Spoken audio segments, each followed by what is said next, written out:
In the early 1840s, California was a distant outpost that only a handful of Americans had seen. The sleepy port that would become San Francisco had just a few hundred residents. One of the wealthiest people in the region was John Sutter, an affable Swiss immigrant who came here in 1839, intent on building his own private empire. Sutter soon built this fort, amassed 12,000 head of cattle, and took on hundreds of workers. His most prolific crop was debt. He owed money to creditors as far away as Russia. But Sutter was a man with a dream of a vast agricultural domain that he would control. By the mid-1840s, more and more Americans were trickling into California by wagon and ship. Sutter welcomed the newcomers, more subject for his self-styled kingdom. But Sutter had no idea that the trickle would become a flood, a deluge of humanity that would destroy his dream. Sutter's undoing began here, 50 miles northeast of his fort, on the American River. In late 1847, James Marshall and about 20 men were sent here by Sutter to build a sawmill to provide lumber for Sutter's growing ranch.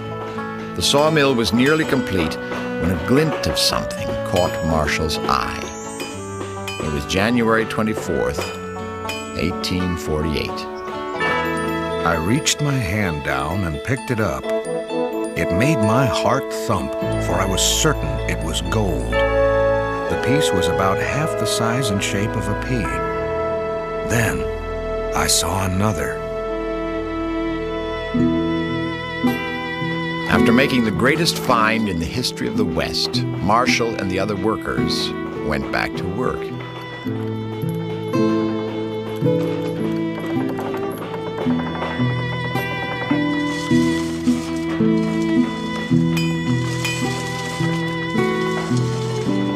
They kept stumbling upon more gold, nugget after nugget. Still in disbelief, Marshall took samples back to Sutter's fort. Here, in this room, Sutter and Marshall tested the shiny metal as best they could. A tattered encyclopedia gave them clues. It was gold, they concluded. But neither man was happy about it. Sutter was building an agricultural fiefdom. He didn't want the competition that gold might bring. And Marshall had a sawmill to build. Gold hunters would just get in his way. So they made a pact to keep the discovery a secret.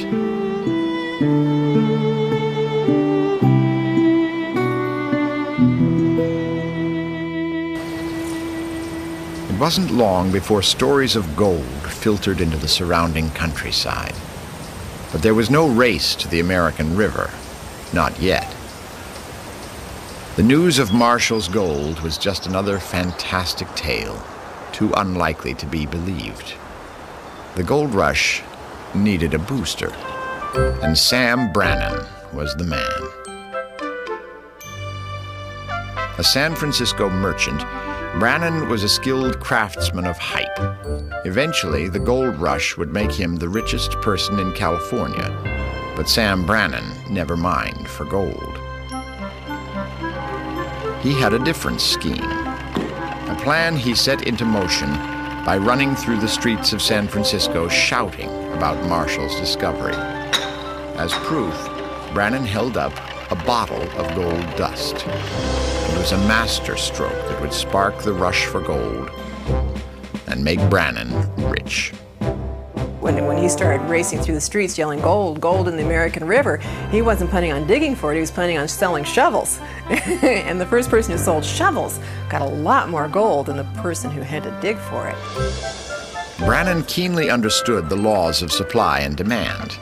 His wild run through San Francisco came just after he had purchased every pickaxe, pan, and shovel in the region.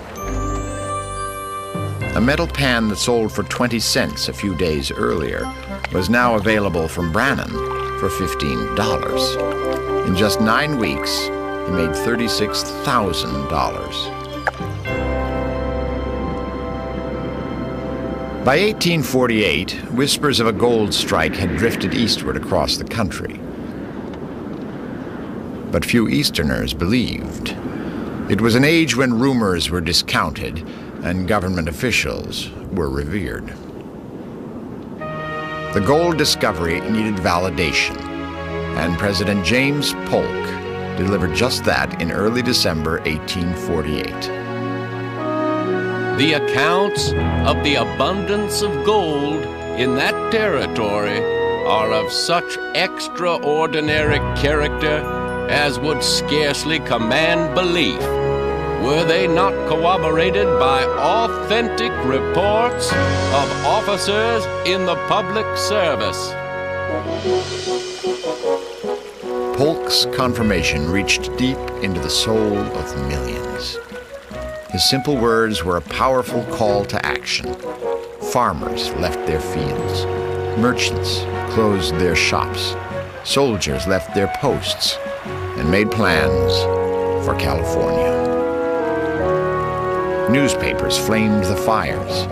Horace Greeley of the New York Tribune. Fortune lies upon the surface of the earth, as plentiful as the mud in our streets. We look for an addition within the next 4 years equal to at least $1,000 million to the gold in circulation. By early 1849, gold fever was an epidemic. Stories in the Richmond, Indiana paper is an example of big ad in the Richmond Palladium of 1849. This guy was selling salve. He got it in a bottle. And for $2.50 or $5 or something, you could get this bottle of salve. And all you did was rub it all over your body, get up on the top of the mountain and roll down, and all the gold stuck to you. And guaranteed you by the time you got to the bottom of with one roll, you'd have enough gold when you scraped it off to come back and live happily ever after. That was all you needed. And he sold 2 types of salve, one for gold and one for silver. If you wanted to get some gold and silver, you used the other. Now, this is the type of thing that caused these young men of the day, the 17, 18, 19, 20, 21-year-old guys who the big end of the gold rush was in the first years, to go because, my gosh, I can live forever and happy the rest of my life. I can go out there and get money and go back. There is an account in someone's diary of some French men who came with their wives to find gold, and they believed that the gold was in the rivers. This is what they were told, and they did not want to get wet, so they brought these giant rakes with them so that they could rake the rivers and get the gold out without getting wet. And they brought their wives along, and they brought for their wives little embroidered stools for them to sit on and little silver tongs so that they could sit on their little stools and pick up the little nuggets and amuse themselves while the men were raking the river.